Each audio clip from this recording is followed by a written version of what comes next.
everyone, I'm Mihoko for Hey Singapore. And I'm Sean, hi. Today we're going to talk about VTL, which is... Vaccinated Travel Lanes. Yay! So we've got this breaking news yesterday. Starting from October 19th, Singapore will open up their border to 7 countries on top of the current Germany and Brunei, which are...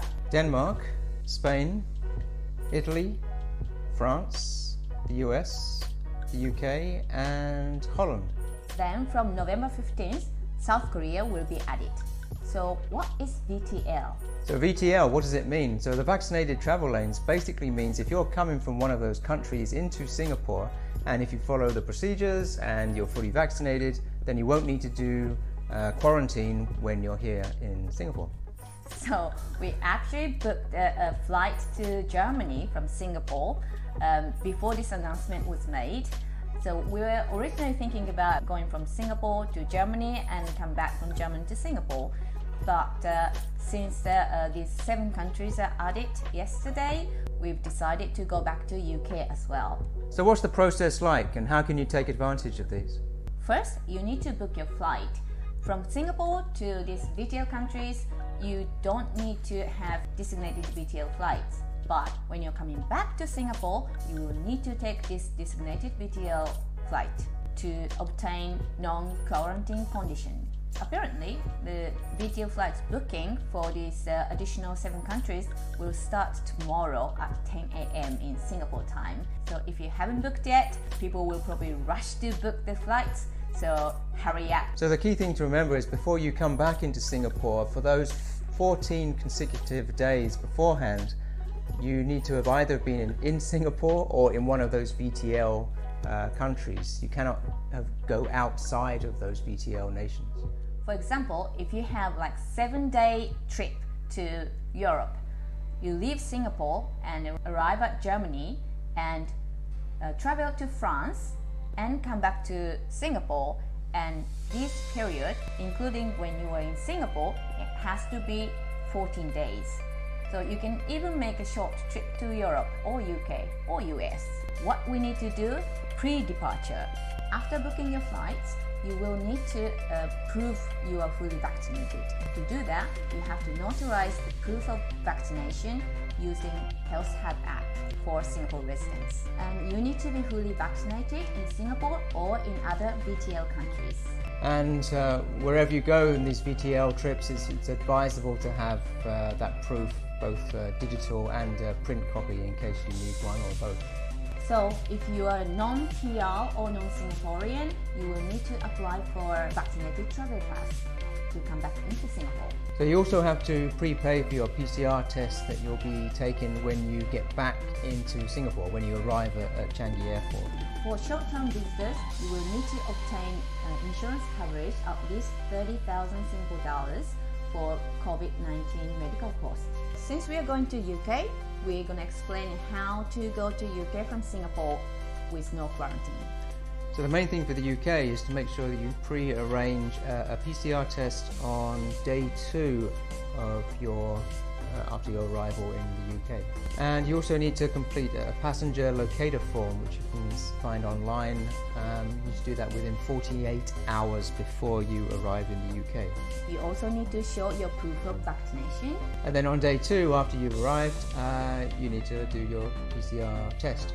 So when you go to Germany, what you need to do? So you need to go online before you go to Germany and fill in a digital registration on entry form, which you can submit online, and you'll need to upload your proof of vaccination.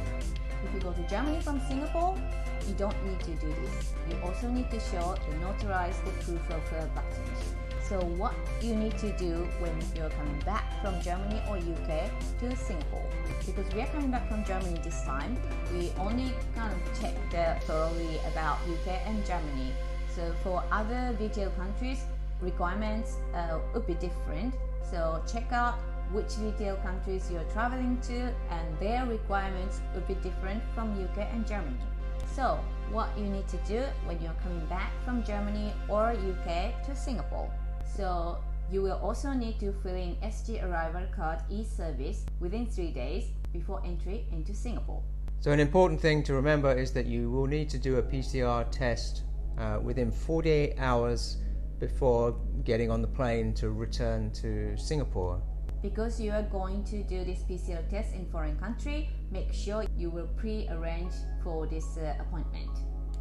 So we're planning to do a PCR test at Frankfurt Airport. They offer daily service. Opening hours are also important to know because you have only 48 hours before the departure. So check out the opening hours, compared to your flight time, and make sure it's really within 48 hours. Okay, and then once you arrive in Singapore at Changi Airport, you would take a PCR test. Then you would need to go to your either accommodation or designated accommodation by non-public transport means, so by taxi or whatever. And then you need to wait for your result to come through, and of course hopefully it's negative results, and from then on you're okay. And you should get that result within 24 hours of taking the test. So the new regulation will decrease the number of PCR tests in Singapore. So it used to be 4 times the PCR test. Now you only need to do 2 times the PCR tests. Sometimes there are some airlines requirements as well. So make sure what your airline is requiring you to do. Sometimes you need to fill in the airline forms as well. So hopefully that's kind of a useful overview. There's obviously a lot of details, and some of these have only just been announced, and it's so important to just keep track of not only the Singapore government website, but the website of the airline that you're taking, and of course of the country or countries that you're visiting, just to make sure that nothing's changed or that if there are any additional requirements. So obviously we are a bit nervous, we don't know we are doing right things or not, but we are also very excited to go traveling overseas after 2 years of stuck in Singapore. Finally we can go traveling. We can go somewhere that's more than 20 kilometers from our apartment. Yeah. So hopefully this video will give some guidance on the changes, and might help you with planning your trips towards the end of the year, maybe a Christmas visit. So good luck with your travel planning. Okay, then see you at the next video. Bye. Bye. If you enjoyed this video, do give it a like down below and subscribe to our channel for more videos like this.